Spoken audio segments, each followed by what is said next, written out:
Esto es Vapeo Sin Filtro, el podcast donde Lucero Quintero desmiente mitos, desarma verdades a medias y te cuenta con ciencia y evidencia todo lo que necesitas saber para entender el vapeo. Si te has preguntado qué son realmente los vapeadores, por qué quieren prohibirlos o si al momento de elegir uno, el tamaño importa, de la mano de médicos, científicos, consumidores y expertos, analizaremos a fondo el mundo del vapeo para así acabar con la desinformación. Únete a nosotros en todas tus plataformas y descubre la verdad sobre el vapeo sin filtro. Que la nicotina no causa cáncer ni enfermedades cardiovasculares. La manera en que COFEPRIS promovió ese estudio no puede calificarse de otra cosa más que una tomadura de pelo. El estudio está mal hecho, o sea, tiene un error elemental. Volvemos a lo mismo, el veneno está en la dosis. Hola amigos, soy Lucero Quintero. El día de hoy les doy la bienvenida a un nuevo episodio de Vapeo Sin Filtro. Quiero contarles que estoy súper contenta de haber llegado a este episodio, porque nosotros aquí siempre decimos que proporcionamos información con datos claros, precisos y que sean verificables, pero siempre acompañados de la evidencia científica. Lo que me lleva a darles a conocer que el tema del día de hoy es: ¿hay más metales pesados en el aire que en un vapeador? Y efectivamente vamos a estar platicando de la ciencia que existe o que gira en torno a estos dispositivos. Veremos si es realmente cierto que son tóxicos, que tienen nitrosaminas, que tienen minerales, que tienen plomo, etcétera. Mucho se ha dicho sobre este tema y hoy nuestro experto, que es un invitado súper especial, nos lo va a aclarar. Antes de presentarlo, obviamente no puedo dejar pasar la oportunidad de agradecer a todos nuestros seguidores, a toda la audiencia, a toda la gente que se ha sumado a esta bella comunidad llamada Vapeo Sin Filtro. Les agradezco muchísimo que nos sigan y que se suscriban y nos encuentren ahí en las plataformas digitales y redes sociales. Así que acompáñenme a este episodio hasta el final, que de verdad no saben qué bonito va a estar, qué padre la información que vamos a tener, y sobre todo vamos a terminar con muchos mitos y dudas que existen en torno a estos dispositivos, hablando detrás de la ciencia que existen en ellos.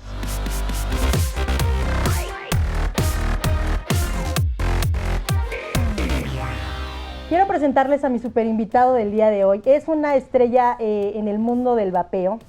Él es profesor, es investigador de tiempo completo del Instituto de Ciencias Nucleares de la Universidad Nacional Autónoma de México. Cuenta con un doctorado en la Queen Mary University of London del Reino Unido, nada más para que vayan viendo, no es cualquier invitado. Él también, obviamente, se especializa en áreas de investigación que tienen que ver con la cosmología y la relatividad general, pero también ha hecho otros estudios e investigaciones en el área de la física, y sobre todo también cuenta con publicaciones revisadas por pares sobre los aerosoles de los cigarrillos electrónicos. Además, quiero contarles que él también es súper altruista porque da asesorías gratuitas científicas a consumidores de estos dispositivos y de otras alternativas de reducción de daños. Así que con mucho gusto les voy a presentar el día de hoy a mi invitado estrella, que nos va a aclarar todas las dudas que existen en torno a la ciencia de estos dispositivos. Les presento al doctor Roberto Sussman. Doctor, gracias por estar aquí en Vapeo Sin Filtro. No, al revés, gracias a ustedes para que me pueda dirigir al público con todo gusto y estoy a sus órdenes. Bienvenido, este es su espacio y siempre que quiera, pues aquí será bienvenido. Sí quisiera hacerle una pregunta muy particular. ¿Existen estudios a largo plazo que hablen de los efectos que tiene el vapeo? ¿Ya hay? Mira, lo que hay dos cosas. Hay un estudio clínico que se hizo en Italia. Siguieron a una muestra pequeña, eran menos de 20, de jóvenes que nunca habían fumado y que usaban el cigarro electrónico. Los estuvieron revisando minuciosamente por 3 años y medio. Esto es bastante. ¿Sí? Mucho tiempo. Hay medicamentos que con ese tiempo ya se aprueban. ¿Okay? Ahora, esperándolo con un pero los estudios clínicos normalmente no pasan de 1 año. Observaciones, por ejemplo, en los estudios esos de estudios controlados aleatorizados, observan a los fumadores y a los son estudios de cesación. Okay. Los observan durante un año nada más. ¿Ok? Entonces, evidencia clínica no la hay. ¿Como tal? No, con el cigarro electrónico no, pero con el tabaco oral sí. Sí está. Ahí sí hay evidencia en Suecia, y es una evidencia muy importante porque demuestra que la nicotina no causa cáncer ni enfermedades cardiovasculares, ningún tipo de cáncer. El tema central de la nicotina, eso es muy interesante. ¿Cómo sabemos que la nicotina no es la que causa el daño? Porque en Suecia se consume mucha nicotina, pero se consume oralmente sin humo.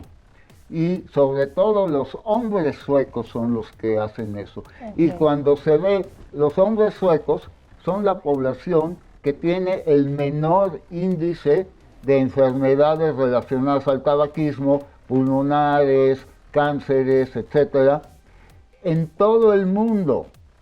En todo el mundo, no bueno, nada más al menos en la Unión Europea. Okay. Al menos en la Unión Europea, pero si no es el más bajo en todo el mundo, es de los más bajos. Muy bien. Y países vecinos a Suecia, como Dinamarca, Finlandia, que tienen el mismo tipo de control del tabaco, pero tienen más fumadores, sí.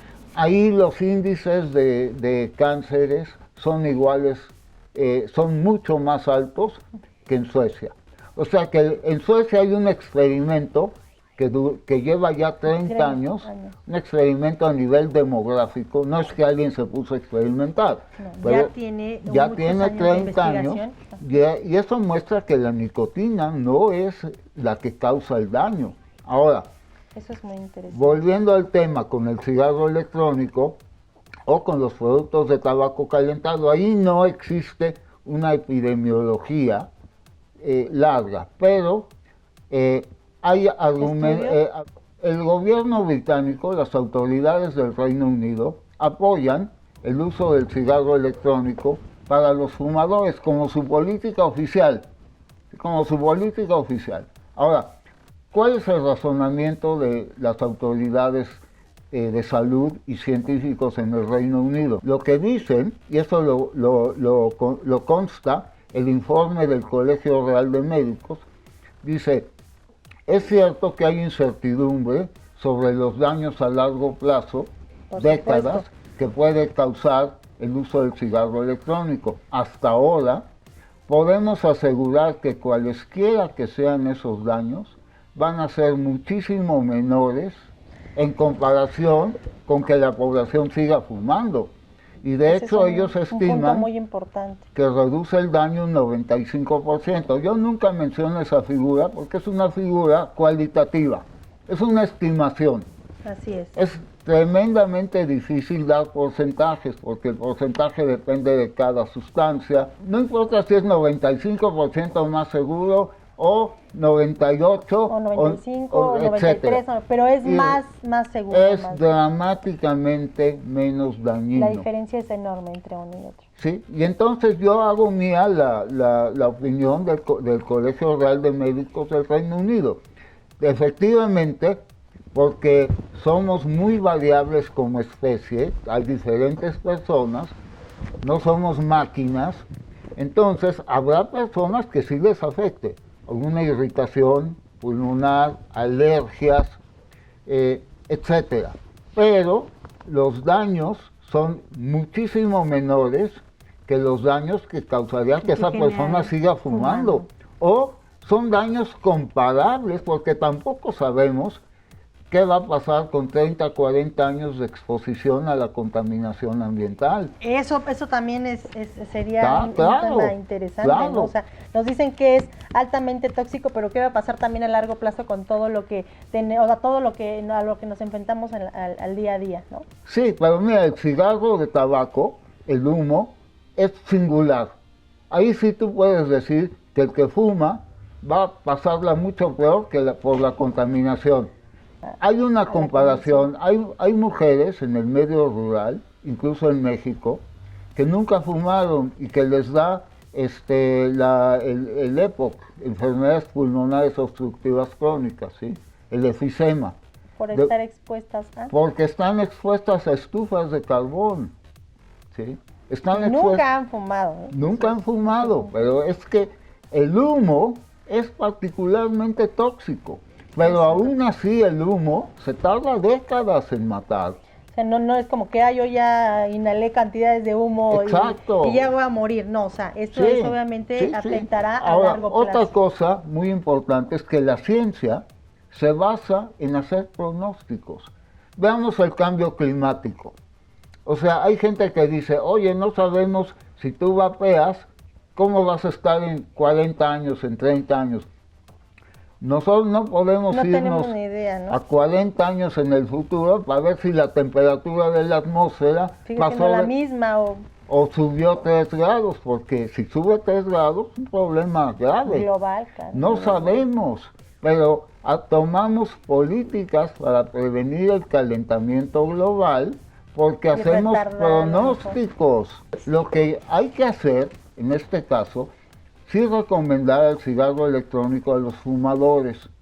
Obviamente habrá personas que nunca fumaron, si son adultos no se les puede impedir, pero sí se puede inducir a la gente que si no fuman no lo usen. Por supuesto, eso sí. Ahora, ya hay en el Reino Unido tiene esa política. Eso no quiere decir que ya nos vamos a ir a dormir, hay que estar vigilando cómo evoluciona eso. Lo que se está haciendo con el cigarro electrónico, al menos en países como Reino Unido y Nueva Zelanda, y en menor grado en la Unión Europea, es suponer que con todos los posibles daños que puedan suceder, van a ser mucho menores que fumar. Y que hay que estar siendo vigilante, hay que estar observando constantemente. Claro, de la evolución que tienen estos. Lo mismo pasa con medicamentos, con el cambio climático, etcétera. Pero, como a veces piensa uno, hay una agenda en contra del vapeo, sí la hay, es otro tema, pero sí la hay, y no necesariamente con malas intenciones, más bien con ignorancia. Pero es lo mismo que se les dice, se acepta que se pueden hacer pronósticos a largo plazo en base al conocimiento actual, se afecta en cambio climático, en medicamentos, en muchas cosas, ¿por qué no se acepta también con el vapeo? Bueno, eso ha sido muy interesante, que nos explique obviamente la diferencia entre algún aerosol y el humo del tabaco, que nos ejemplifique con cosas que vemos en el día a día, ¿no? Y que a lo mejor no nos percatamos que pueden ser igual o más dañinas que como mencionan, utilizar un dispositivo electrónico. Tenemos también en Vapeo Sin Filtro que tocar otro tema que es muy relevante y que son los estudios. Yo sé que a la hora de hablar de estudios hay algunos que pueden ser fiables o confiables a la hora de revisarlos o de su revisión y que dices, este estudio está bien elaborado. Y en ese sentido quisiera que nos contara cuáles son como las metodologías que se tienen que utilizar o cuáles son los puntos básicos que tendrían que tener a lo mejor estos estudios para considerarlos realmente válidos. Y lo que me llevaría también a que nos platicara sobre los estudios que ha publicado la COFEPRIS. Y ahí ahorita vamos a entrar, yo lo voy a dejar hablar y que nos explique, pero primero esta parte de los estudios en general, qué deben de tener y cuáles serían a lo mejor los principales o pioneros, más bien primeros estudios que tomamos como referencia, ¿no? Que sí son válidos. Y después entrar a la parte de COFEPRIS, donde nos explique ya ahí desde su punto de vista si están bien hechos, si el resultado es el correcto, si la metodología utilizada está bien aplicada, etcétera. Entonces, para ir cerrando el programa, que nos explicara estas dos vertientes que tienen que ver con los estudios a nivel general y particularmente pues tenemos que aterrizar el caso que vivimos aquí en México con los que ha emitido la COFEPRIS. Hay criterios de calidad en los experimentos de emisiones, ¿sí? Primero, son máquinas que simulan la inhalación, tienen que estar programadas para que simulen la inhalación con el flujo adecuado. Okay. Porque, por ejemplo, cuando alguien usa un cigarro electrónico de alta potencia, eso va a generar mucho vapor. Entonces, para condensar ese vapor necesita un flujo de aire grande. Mayor, así es. Si el dispositivo es chiquito, entonces basta con una inhalación suave. Entonces, y las máquinas estas tienen que estar programadas para que, dependiendo del dispositivo que van a probar, sea el flujo de aire. Otra cosa es que las resistencias no se les debe suministrar más potencia de la que requieren. De la necesaria, así es. Otra cosa es que deben de hacer pruebas en blanco para ver que lo que están midiendo no es contaminantes del aire o de los solventes, sino que es del aerosol. Realmente viene del aerosol.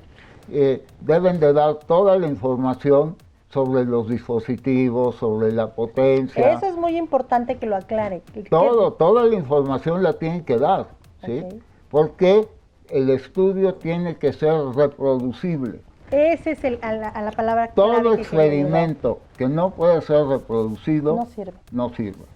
Okay. Deben de dar toda la información. Esos son criterios básicos de una ciencia experimental, y lo de los flujos de aire y las resistencias es específico del caso del cigarro electrónico.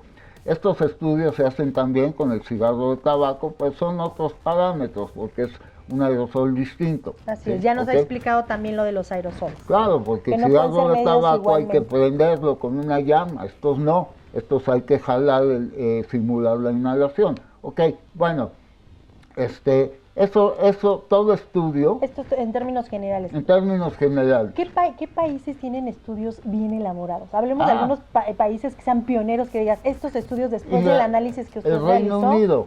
Reino Unido. Por ejemplo, hay un investigador en Grecia también, con el cual he colaborado, y estamos trabajando juntos. Ese investigador en Grecia tiene como 200 artículos publicados. Wow. No solamente en emisiones, en otras cuestiones. Hay un grupo fuerte en Italia, también. Hay investigadores en Alemania, en Estados Unidos, en Canadá, y en América Latina, pues ahí sí estamos. Pero aquí en América Latina lo tenemos a usted, ¿cómo que ahí estamos? No. No, también hay gente en América Latina que hace eso, pues somos muy poquitos. Sí, hay más bien los estudios que hay sobre el cigarro electrónico en América Latina son de tipo demográfico.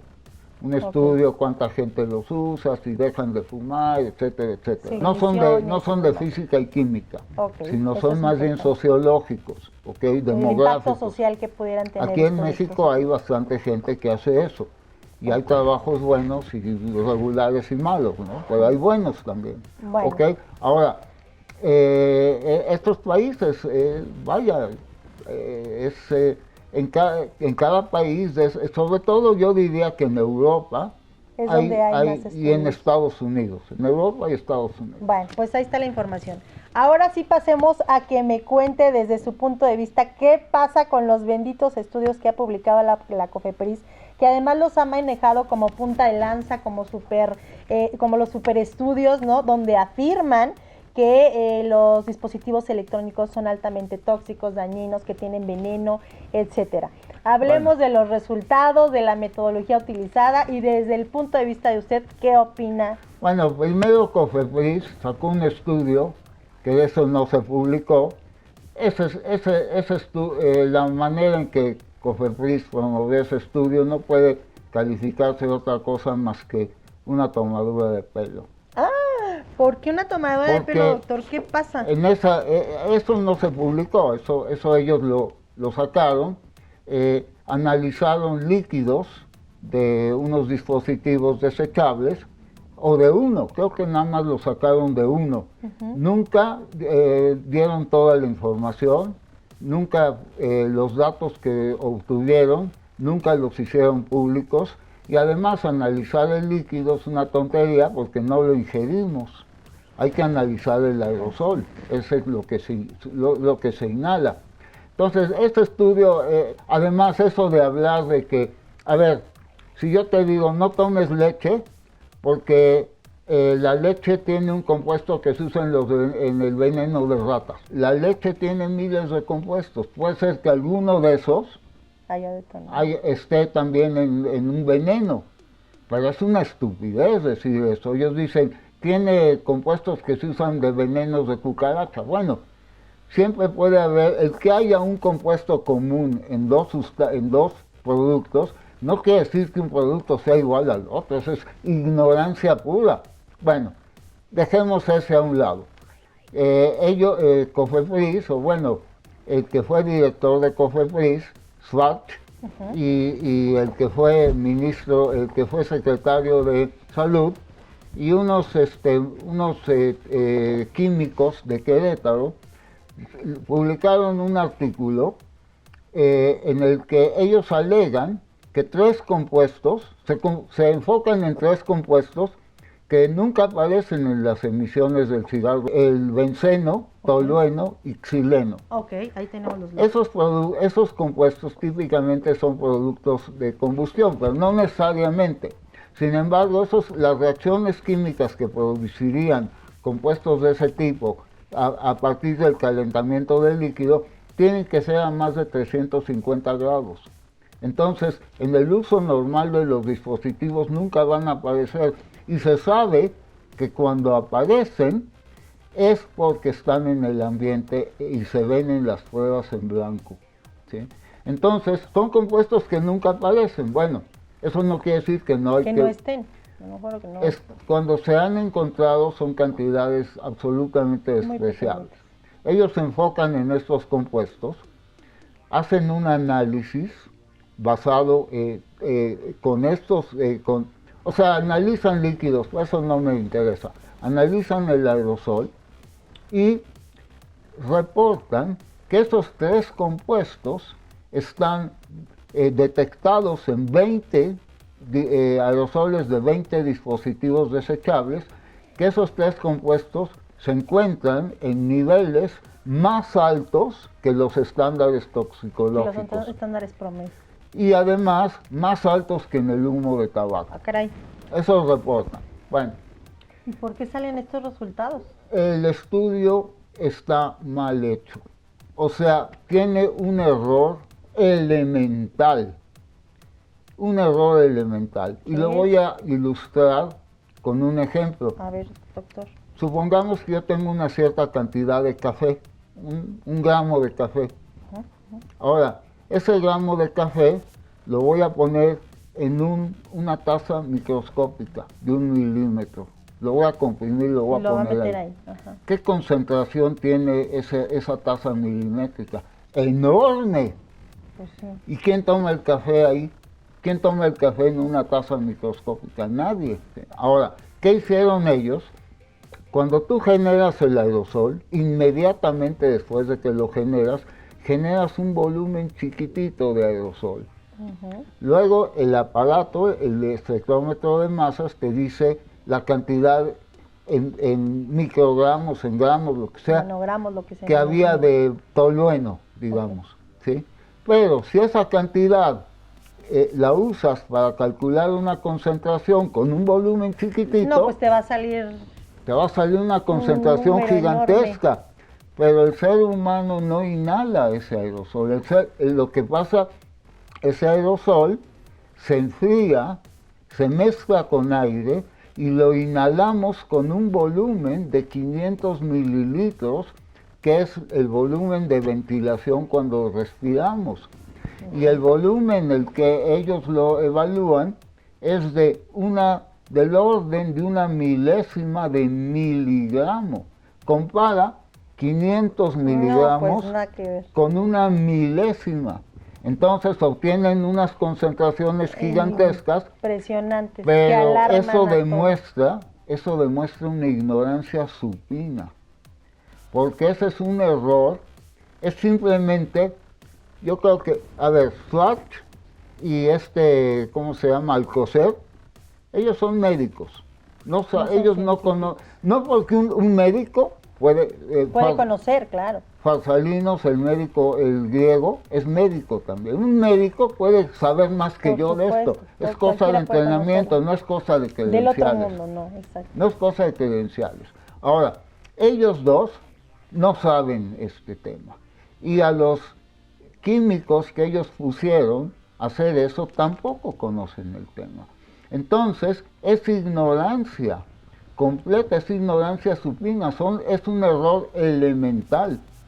Y eso... O sea, que están mal elaborados por ignorancia, por no saber lo vamos a refutar, se va a mandar una carta, no una carta, sino se va a mandar un artículo Ah, ok. Esto es en muy el que vamos interesante. a mostrar que ese artículo está mal hecho. El análisis químico puede ser que también esté mal hecho porque ellos mencionan haber hecho las pruebas en blanco para controlar el ambiente, Ajá, que pero usted no nos dan, manifestó que eran necesarias. Ajá. sí, pero no dan los resultados. Y entonces, ¿cómo es que que Pues, publican un estudio que no tiene a lo mejor la información puesta no en la tiene mesa la para poder información. decir Ellos, si están sobre o no todo bien? con la técnica que usaron, la técnica analítica de desorción térmica, Sí. ellos tenían que haber reportado los resultados de las pruebas en blanco, no lo hicieron.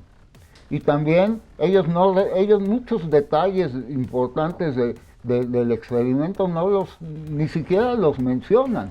Pero suponiendo que su análisis químico es correcto, en Que el algo sí está bien. momento en que calculan las concentraciones en un volumen tan chiquito que no es representativo, completamente destruye ese estudio. Y vamos a pedir a la revista que lo retracte. Ok, entonces ustedes también ya tienen algunas acciones para refutar este estudio que Estamos- además lo señalan Mira, como te voy a el estudio confesar del año. que ese error es tan craso, tan elemental, que no fue lo primero. Yo primero estuve analizando sus métodos de química analítica. Y porque es una técnica analítica que se usa para el aire y para el suelo. Entonces, desde ahí ya están es muy difícil aplicarla mal. al vapeo porque la bomba no tiene suficiente flujo. Pero bueno, eso es un detalle técnico. Lo importante es que cuando nos dimos cuenta del error, no ¿Qué lo pasó podíamos aquí? creer y además es un escándalo para la revista. Por eso sí creemos que lo van a retractar. Bueno, pues ahí está la información. La verdad es que ha sido todo un gusto poder platicar con usted, conocer más a fondo sobre temas que tienen que ver con la ciencia, porque, pues, le repito, muchos de nosotros a lo mejor decimos, es que el equipo me funciona, grandote, chiquito, recargable, desechable, etcétera, pero no sabemos realmente qué hay detrás de estos aerosoles que generan estos dispositivos y si es que realmente son altamente tóxicos o dañinos para la salud. Doctor, quiero comentarte que aquí en Vapeo Sin Filtro, para ir cerrando el programa, la audiencia nos ha hecho llegar preguntas cortitas que voy a permitirme leerte, en las que solamente me vas a contestar sí, no y por qué brevemente, porque creo que ya hemos platicado ampliamente del tema, nos ha quedado clara tu explicación y únicamente es con el objeto de reforzar lo que ya hemos platicado. ¿Las emisiones de los vapeadores son igual de tóxicas que los cigarros convencionales? No, Ya lo tenemos ahí. absolutamente no. Es decir, decir eso es 2 más 2 son 5. No, que ya vimos que no nos da. Ok. No. Perfecto. ¿Las emisiones de los vapeadores contienen monóxido de carbono y alquitrán? No, Tampoco. porque, mira, Mitos, estamos a aquí ver, si yo disipando todos hago los una mitos. prueba con un cigarro electrónico y lo sobrecaliento, entonces sí genero reacciones que pueden producir monóxido de carbono. Ok. Y esto es El un error alqui- que muchos creen. Si se usa el cigarro electrónico en las condiciones normales, y también quiero decir una cosa importante, todo producto de consumo requiere mantenimiento. Yo tengo un coche, nunca lo afino, nunca Pues checo evidentemente va a sacar un ese muy- coche es un peligro. Y lo mismo pasa con un cigarro electrónico. Alguien que no le da mantenimiento, no le cambia las resistencias, Claro, en algún deja el momento, pues, líquido ahí acumularse. Abandonado año y medio y después Pues lo bueno, usa. entonces sí va a ser tóxico, pero el cigarro electrónico en las condiciones normales no va a producir monóxido de carbono. El alquitrán Ahí son las partículas que produce el humo de tabaco cuando se diluye, se le quita el agua y la nicotina, se llama alquitrán. Y obviamente aquí no hay alquitrán porque las partículas, ya dije, son gotitas líquidas de muy baja complejidad química y digo, no se puede comparar con el alquitrán. Entonces, Bueno, no. otra pregunta que tenemos es, ¿los vapeadores emiten formaldehído en sus emisiones? Y si esto es cierto, pues a lo mejor también en qué cantidades. Sí emiten formaldehído. Formaldehído se forma por la descomposición térmica del propilenglicol. ¿Qué quiere decir descomposición térmica? Está la molécula del propilenglicol se calienta y se rompen enlaces y esa molécula se desdobla en moléculas más chicas. Una de ellas es el formaldehído. Ok, ay, me Pero encantan las explicaciones que nos dan. cuando eso sucede en las temperaturas normales Adecuadas. del vapeo, esa reacción es débil. ¿Qué quiere decir débil? Va a producir poquito No es formaldehído. dañino al cuerpo humano. a la Ahora, salud. ha habido estudios que hicieron un escándalo, formaldehído 20 veces más que el humo de tabaco. Ha sonado mucho el formaldehído. Sobrecalentaron las resistencias, Se alteró. se acaba el líquido porque se consume muy rápido y entonces está quemando la resistencia del algodón de la mecha.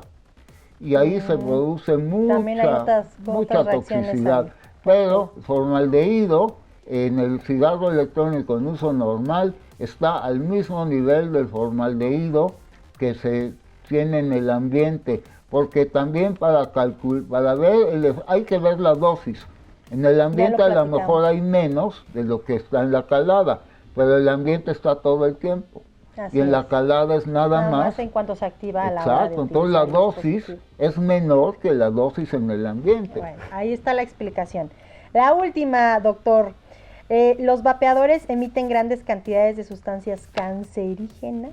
Bueno. Otro mito que tenemos aquí en A ver, Vapeo sin filtro. los aldehídos son carcinogénicos.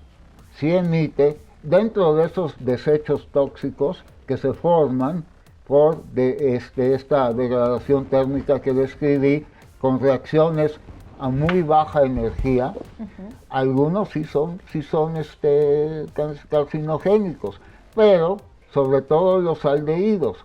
Ahora, también se han detectado cantidades pequeñísimas de nitrosaminas y de metales que también son carcinogénicos, pero insisto que el medio ambiente tiene esas sustancias, ¿sí? Las nitrosaminas, sobre todo, abundan en el humo de tabaco porque son compuestos que vienen en la hoja, ¿sí? En la hoja de tabaco está expuesta al aire, y ahí le caen metales, y también es una reacción, son aminas reaccionando con nitrógeno, que se da en el proceso el proceso físico-químico del humo, desde la punta hasta la boca, por el tubo, el Que tubito. también ya nos ha explicado este Ahí se procedimiento. hacen, pero no hay un mecanismo para que se formen en el caso del vapeo.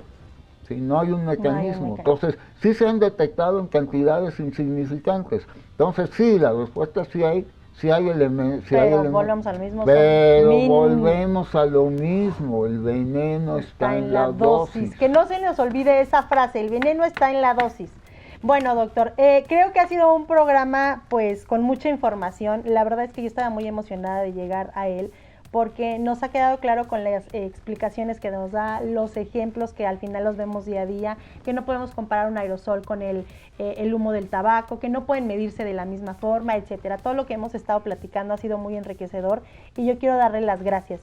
Gracias por compartir su conocimiento, por venir a explicarnos y sobre todo pues tomarse el tiempo de estar aquí con nosotros hoy en Vapeo sin filtro. ¿Algo más que quiera agregar, doctor? Pues nada más que sí hay que estar muy, muy pendiente y no hay que confiarse. O sea, no tiene nada de malo que las autoridades digan cosas que no son correctas, son humanos, pero y la OMS y todo el mundo se equivoca. Todos nos equivocamos. En la ciencia nadie es Dios. No se puede endiosar a alguien y decir que todo lo que dice es verdaderamente absoluto. Si yo me equivoco, yo le doy la bienvenida a cualquier persona que me lo haga saber y ya lo discutimos. Que refute y me diga, no es verdad por esto. La ciencia no es dogma, la ciencia avanza por experimentación, observación, por teorías y por consenso, ¿sí? Entonces yo lo que le pido a la gente es que sea vigilante, ¿sí? Incluso si no, que se informe, ¿no? Y yo me someto a esa vigilancia también. Toda la vida yo he sido arbitrado, yo me he sometido a arbitraje. Ningún artículo mío ha pasado así. Nada más así porque siempre ha sido revisado por siempre ha sido revisado y en el área en la que yo trabajo de física teórica, la revisión es muy estricta y estamos acostumbrados a eso. Y se someten a esas Nos sometemos revisiones. a eso. Perfecto, pues doctor, le agradezco mucho el haber estado con nosotros. Antes de despedir el programa, evidentemente no nos podemos ir sin agradecer a toda la audiencia que estuvo a lo largo de este episodio, en el que el doctor Sussman nos dio una cátedra de todo lo que hay en torno al vapeo, hablando de ciencia. Gracias por seguirnos, por suscribirse. Recuerden que tenemos una cita todos los miércoles a las 8 de la noche a través de YouTube y plataformas digitales. También nos encuentran en Spotify. Y pues bueno, ya saben, compartan la información. No olviden que uno de los objetivos principales que tiene Vapeo Sin Filtro es informar, mitigar la desinformación, y haciéndolo con datos duros, claros, precisos y basados sobre todo, como el tema de hoy, en la evidencia científica. Yo los veo en un nuevo episodio. Recuerden que soy Lucero Quintero y que todos tenemos derecho a estar bien informados para tomar mejores decisiones. Nos vemos en una próxima edición de Vapeo Sin Filtro. Tal vez. Gracias. Esto fue Vapeo Sin Filtro,